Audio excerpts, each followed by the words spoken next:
This is breaking news from the Las Vegas Review-Journal, sponsored by Michael Gaughan's South Point Hotel, Casino, and Spa. The effort, the competition, the commitment that everybody that we've had in camp, that we've had all year long, has shown us. We had a great group of people here.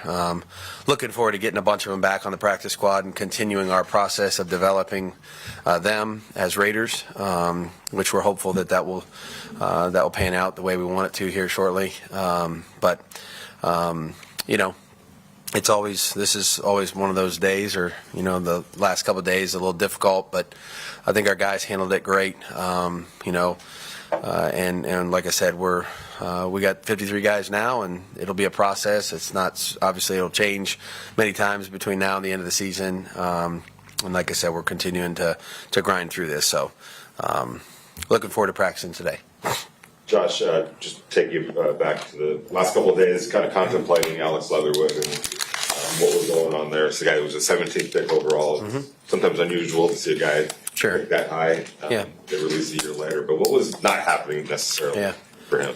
Well, we've talked about competition since we came here in every position group, and trying to give every player an opportunity to earn his job and to earn his role, whatever that role may be. Some are bigger than others, and we felt like we did that. We gave everybody an opportunity to go out there and play and really perform. And so there's a lot of tough decisions that you make across the roster, and you hope you get them all right. We're not perfect at that, so hopefully we did the best we could for our team, and we tried to make the decisions we thought would help us going forward. So wish Alex nothing but the best. He did everything he could here to try to earn his role here, and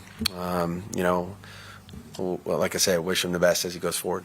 Conversely, you had three undrafted free agents that kind of kept pushing and working their way into making this team. And if you could just talk about those three guys. Four. Four. Four. Darian. Don't short us. I know, exactly. So if you could just talk about that, because that's coming up the hard way, but they kind of hard to get to this point. Well, I think, it really, like we've said it, and I think sometimes you say it and you kind of, maybe people hear it and let it go out the other ear, but it's really not about how you got here. It's about what you do when you get here. And those guys, you've seen them. They've been out there every day. First of all, they're durable. They've performed when they've had their opportunities. They've improved.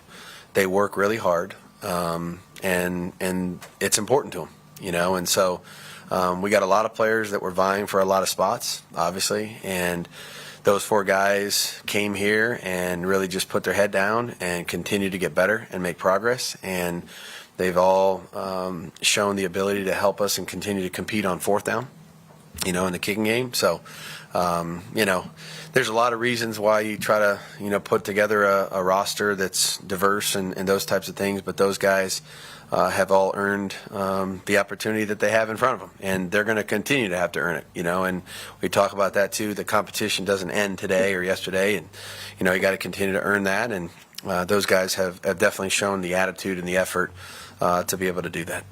You talk about maybe the trade to Arizona with Trayvon. What went into that? Yeah, again, just trying to do what we think is the best for the team at this point in time, and and we've had some guys that have shown up, at that position, and really done some good things. Sam was one of them, and so hard choices sometimes you have to make based on total numbers and what you're going to keep at a certain spot, but just felt like it was an opportunity for us to add something. He'll have a fresh start, in Arizona, and again, wish him the best of luck too. Does this kind of feel like your 53? I mean, we've already talked about two names that came before that were pretty high draft picks that you moved on from. You have taken some undrafted free agents. I mean, does this, when you walked away yesterday, did it seem more like your team? I've really tried to stay away from that concept because I think it's our team. First of all, I have a tremendous amount of respect for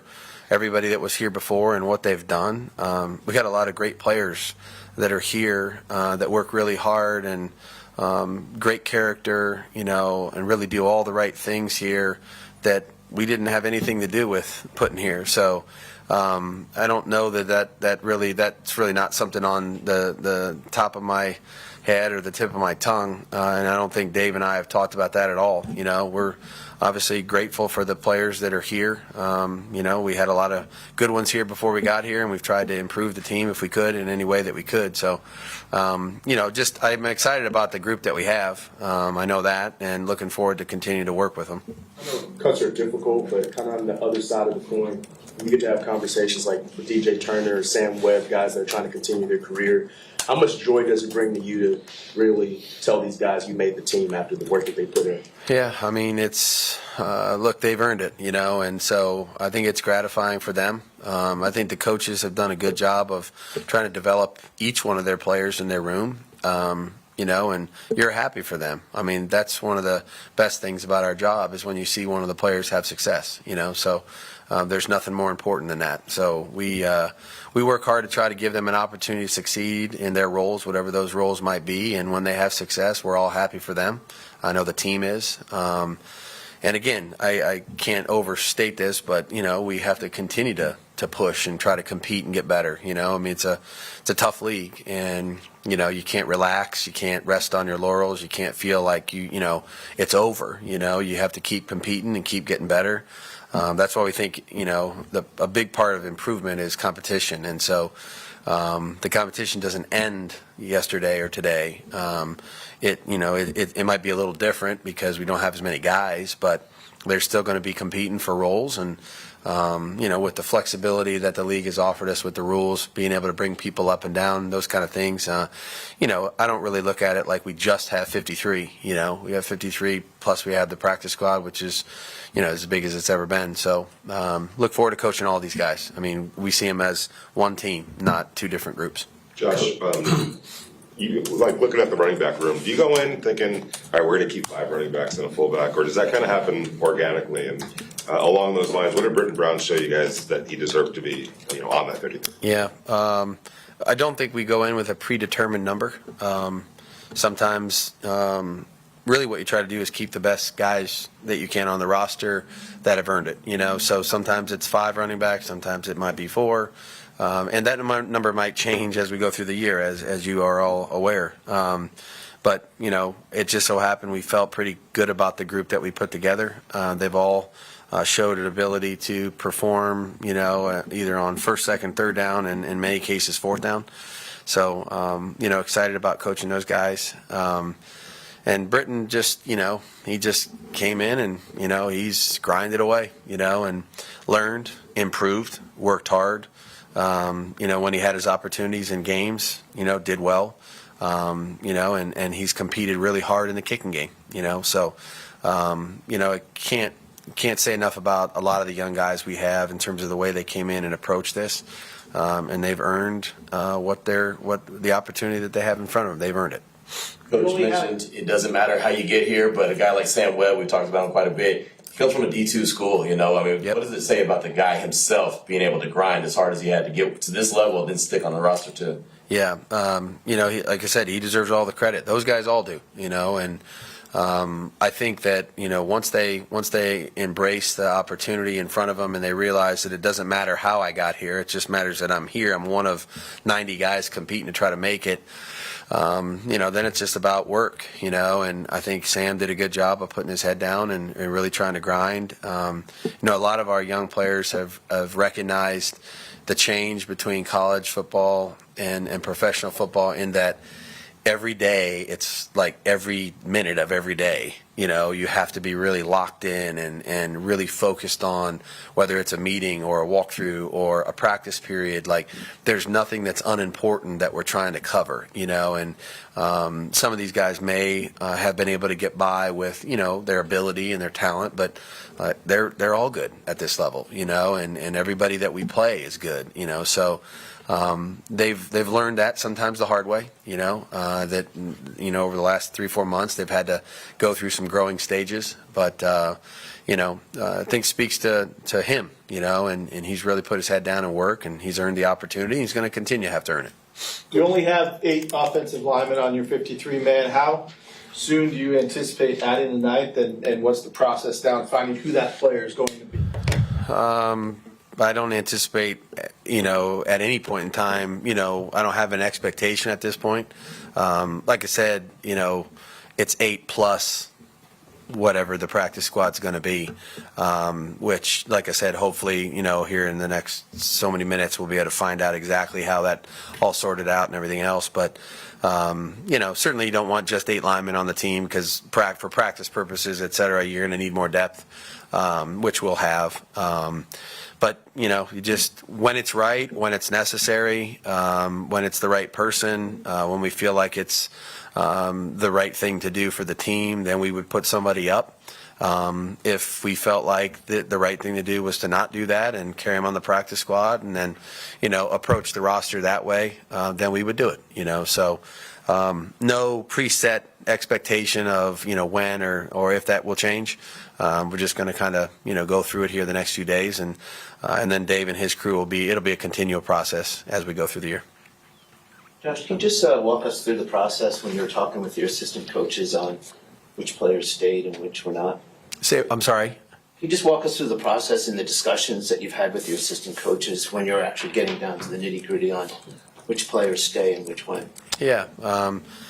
They're obviously very well aware of all the things that they see on a certain player, on a given player in their position group. So nobody spends more time with them than their position coach. And so to try to gather the information about how they are in meetings, how they are, in the walkthrough, how they are at practice, how they are when they're paying attention to the game on the sideline, questions that they're getting asked from those players, those kind of things are important to us as we're learning everything we can about the player. So, they've given, we don't wait until, 2 days ago to have those conversations. We've talked about the roster many times throughout the course of the off season and training camp. So we have a pretty good picture of what's happening, where they're at with their development, and how they're coming along. So, they're a huge part of the process, clearly, because, like I said, nobody in the building spends more time with the players than they do. Josh, what's the latest with Darren Waller, and might his new agent help that hamstring kind of firm up a little bit for him going forward? Darren's good. Darren's good to go. So you'll see him today, and I don't really know anything about that whole thing, the whole situation yet.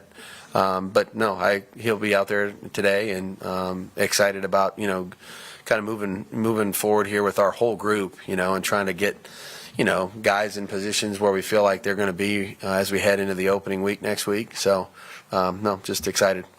Coach, Jermaine Illuminor is somebody that you've known from back with the Patriots to here with the Raiders and making the 53-man roster clearly meant a lot to him when he put that out on social media. But I wanted to get your take on what kind of developments and improvements you've seen from him from the first time you knew him to now. Yeah, he's an interesting guy and a guy that I've known, I've really come to appreciate and respect. When we first got him, we got him from a different club. He didn't really, come to us as a rookie, and get to develop underneath our system right away. And so he came from a different place, and so learning our techniques and our system and those types of things was a little different for him. The way we try to do things, the way we try to work at those things was a little different. But he's really he's grown every year that I've known him, and really matured. He's a good teammate. Really has changed his overall approach to work in the off season and the way he handles his body, his diet. So just proud of what he's been able to accomplish and what he's been able to do. He's improved each year. Clearly, it's not easy to play 4 spots, and he did that in the preseason, across the ball, right tackle, left tackle, right guard, left guard. That's not an easy burden to carry. So, he deserves a lot of credit for his development and growth, and I'm excited that we get to continue that together. Chris, Adam, and then Vinny. Josh, I'm just wondering, it was 364 days ago that Mike Mayock stood up there and said that there's no doubt this should be a playoff team. John and I both feel that way. And I was going to ask Dave that, but I kind of like your thoughts on that also. That should this be a playoff team this year? I'm excited for week one. That's what I'm excited for. I am absolutely, that's so far away from our thought process. Look, a lot of people think a lot of things about their own teams, which that's their prerogative. I'm excited about our football team. I'm excited about what I see every day from our group. But those things are earned. Those things are not predicted now, and they're going to just come true because somebody stands up here and says something. Certainly last year they were a playoff team. We're all at the bottom of the mountain. There's 32 of us, and we're all at the very bottom right now. And so we're all going to start climbing here next week, and hopefully we can keep climbing. But the NFL season's a long grind. There's a lot of adversity that we're going to need to handle the right way. It won't go smoothly for any of us. And so for me, I just going to try to focus on having a good day and then trying to have another good day tomorrow and then hopefully having a good week next week so we can start the season, in the best position we possibly can, and go there and compete. So, we know what our goals are and our aspirations, but those aren't me saying anything or anybody else saying anything at this point. To me, is really, it's not worth talking about because we have one goal in mind, and that'll be, day to day. Have a good day. Coach, two parts. One is how close is Darren Munford, and what has he done to kind of work his way out of this roster and impress you guys? And then the second part, I know you spent a lot of time studying and talking about the weather here. Do you feel responsible for this? Coming after saying the summer was very mild? You're talking about responsible for the heat we're getting? Yeah, you jinxed it. I still not 117, which is what I heard the whole entire off season. So no, I don't feel I feel blessed that we were able to have whatever this monsoon season has been. Because I walk out of my office and it's like 80 some degrees, and I'm thinking to myself like, this is great, So no, look, we're going to play in some heat at some point, so not bad for any of us. Thayer's doing well, and he's earned his opportunities through what he's done. So put his head down, and as I've said since we got him, he played against a lot of good competition in college football, and this has been a process for him, like it has all our rookies. But he's definitely demonstrated the ability to improve. He works very hard at it. It's important to him. So excited about getting him back out there and moving forward. Josh, as it relates to the practice squad, there's those 6 spots that are open for, veteran players, basically. What's the balance there between, development guys and guys that maybe are closer to helping you, like right now? It just depends who it is. And I think a lot of that stuff really depends on what the position looks like on the roster. We have some positions on the roster where we have a bunch of young players. So maybe on the practice squad, if we would carry a veteran player that maybe could bump up and play at some point in a pinch quicker than they could, maybe that would go into our thinking or thought process. Other positions we might not have as many young players. So trying to look at it in totality, as a whole, just to try to do the right thing. And you're always, Dave and I talk about next year's roster too, and the year after, and where that's at, today versus, the right now part. If all you do is look at right now's roster, you got to have a little bit of foresight in terms of thinking ahead. So, we'll try to do that, every step of the way here as we go through it. All right. Thanks, Coach. Good to go. All right. You got it. Thank you. You guys get a reprieve for inside today. You've been watching breaking news from the Las Vegas Review-Journal, sponsored by Michael Gaughan's South Point Hotel, Casino, and Spa.